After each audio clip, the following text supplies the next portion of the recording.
Hey there, toy collector friends and Doctor Who fans alike. Welcome back to the channel. This is the time-travelling toy collector, and this is the Doctor's Console from the TARDIS that appeared in season 14 of the original classic TV show. It's the console that appeared as the secondary control room's major feature.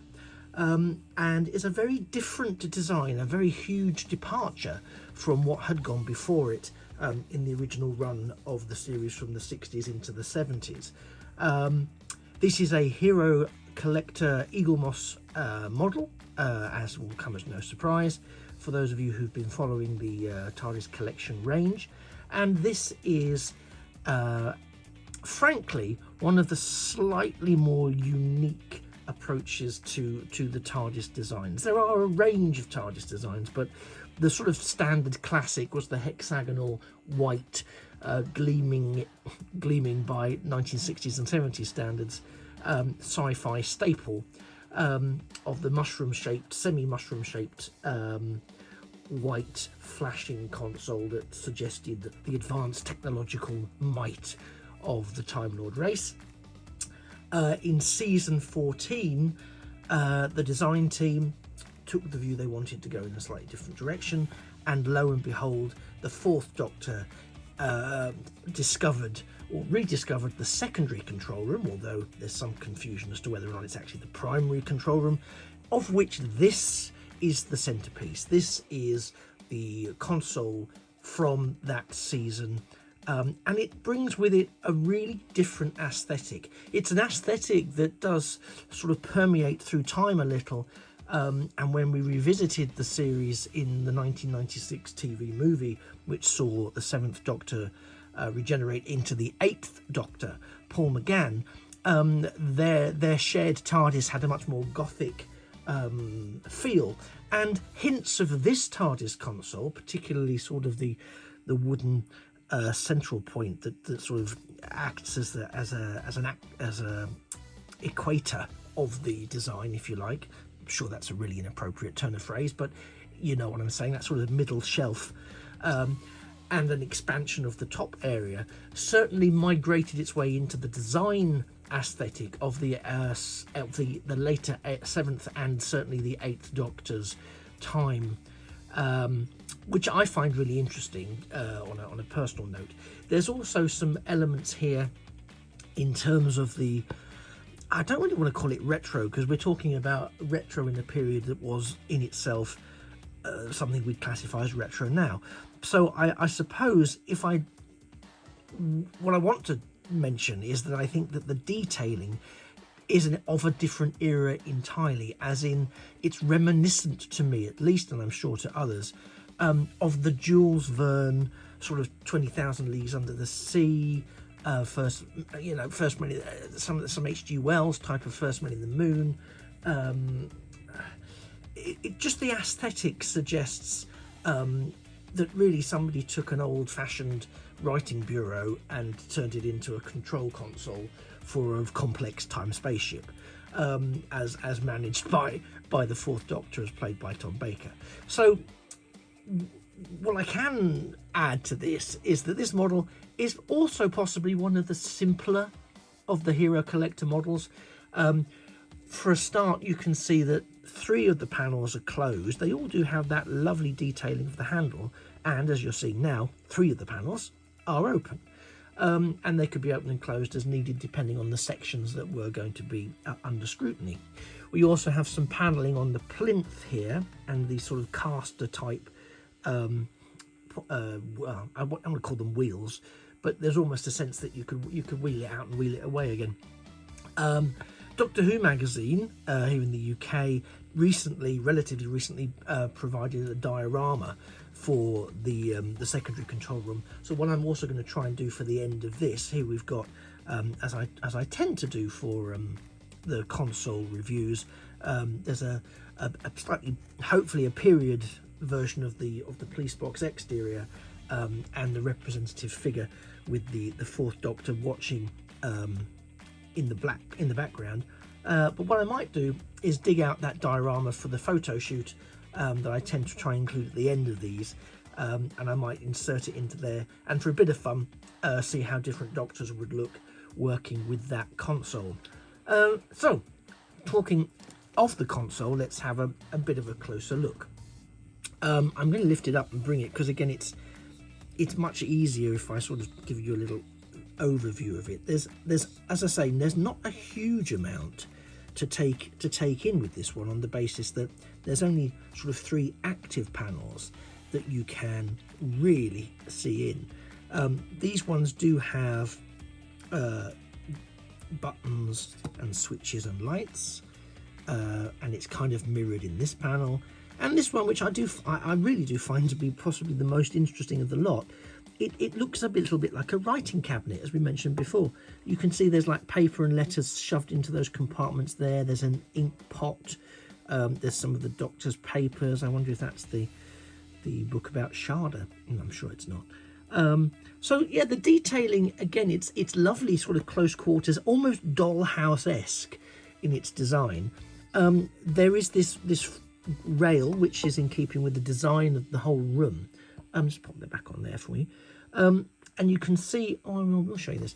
You can see that the door paneling is consistent across the piece. So there are those handles on the open segments, and I do love the paintwork on here. You can see underneath we've got the secondary control room console sticker, so that your collection can identify what it is when you do, should you choose to add it to your collection.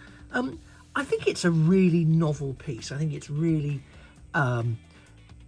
eye-catching. I think it's really interesting. I also think it's a little bit expensive for what you get.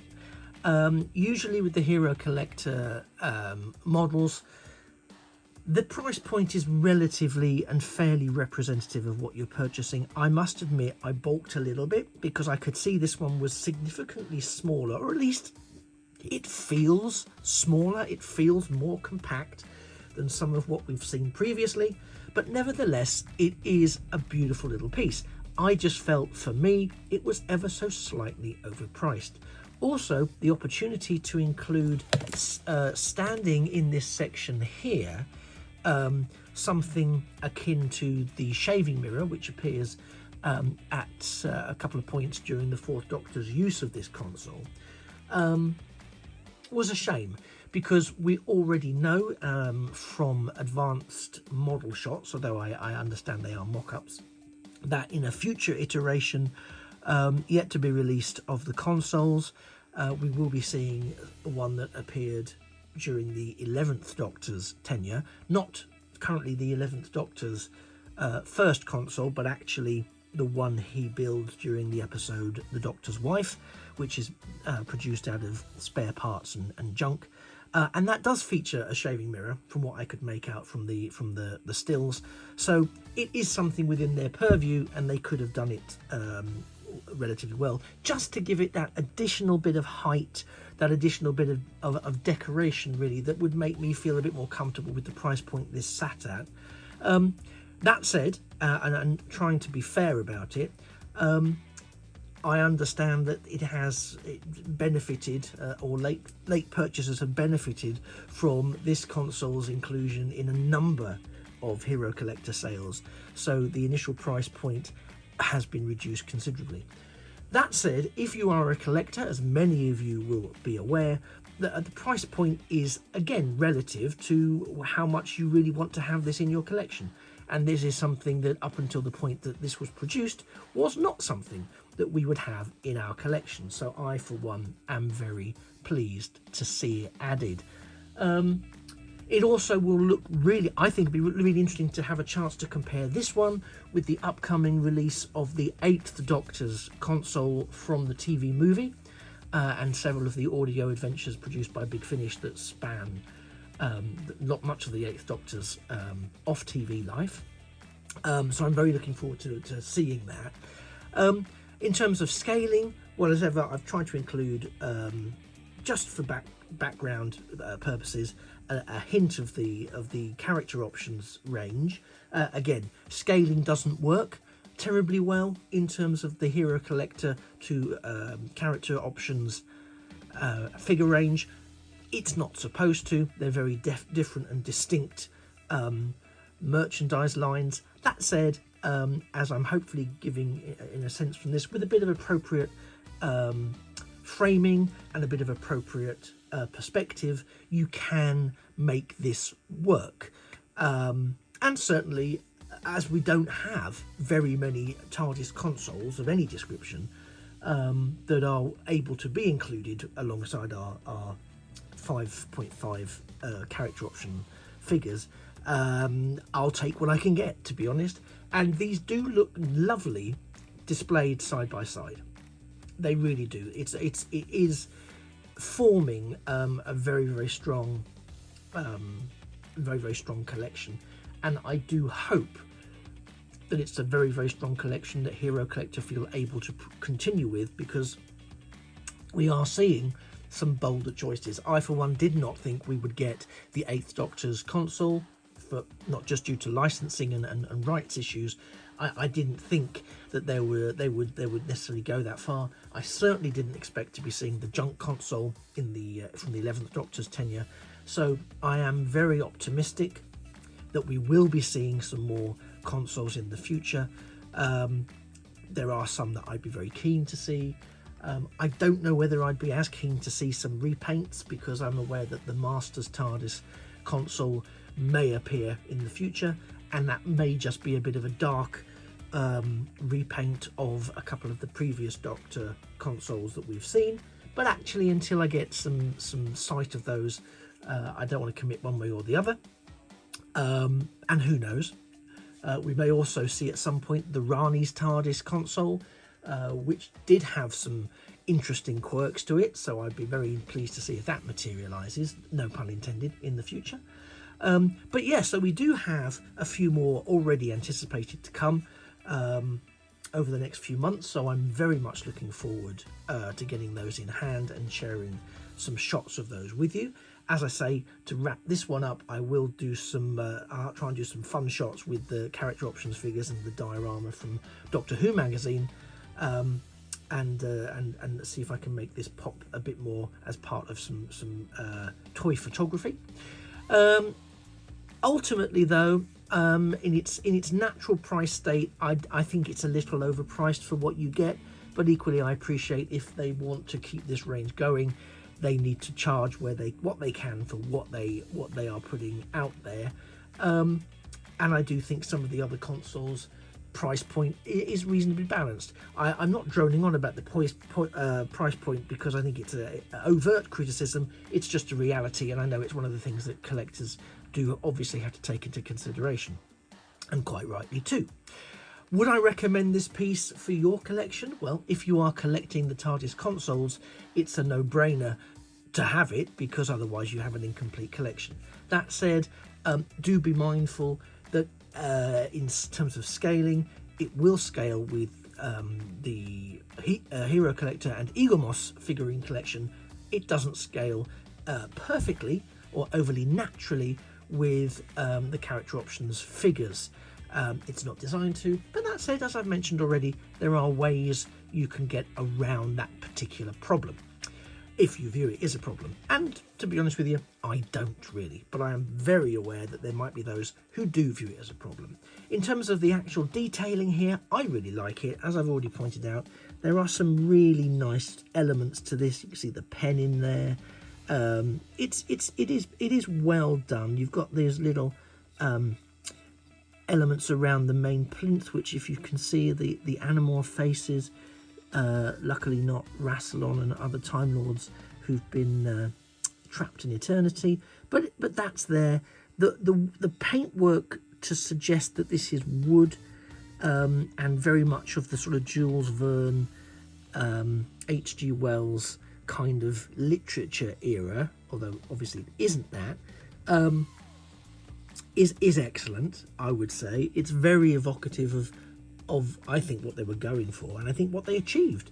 If you're not 100% sure what I'm talking about, by all means go and find some episodes or some stills online. I'm sure you can track them down, of the 4th Doctor in action in the secondary control room during season 14. I'm sure it is season 14.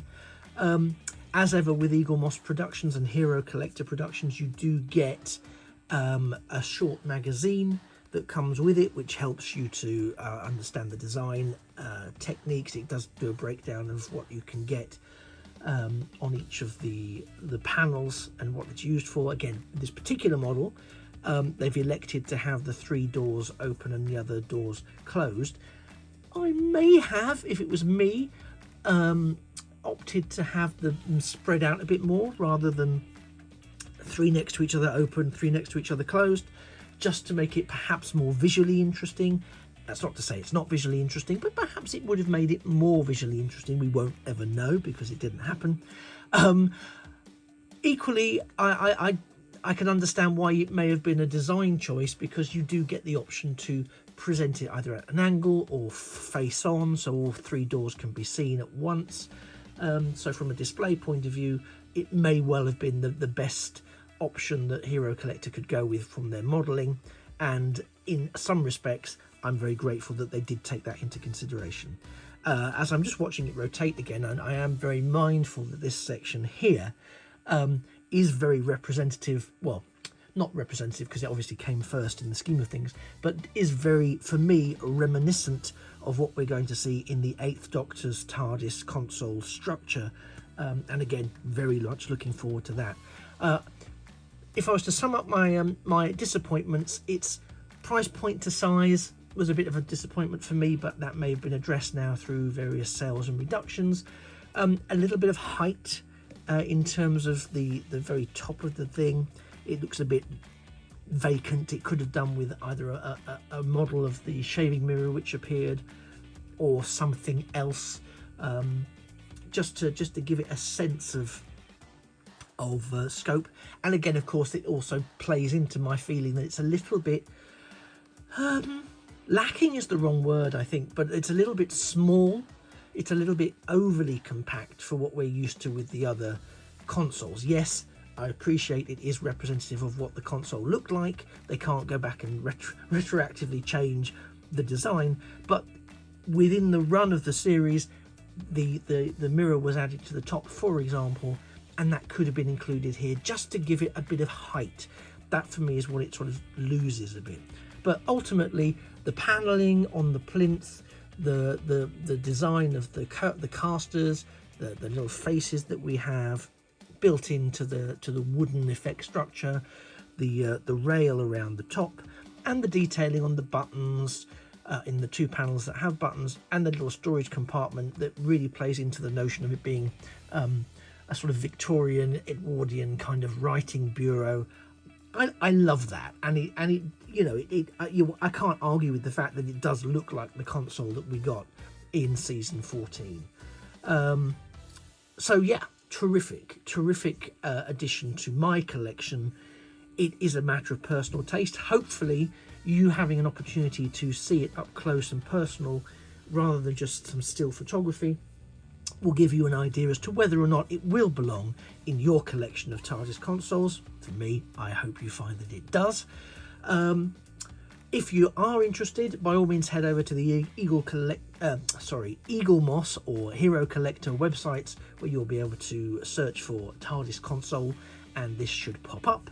And if it's available, why not see if there's a deal on? And if there is a deal on, it's worth snapping up at a reduced rate.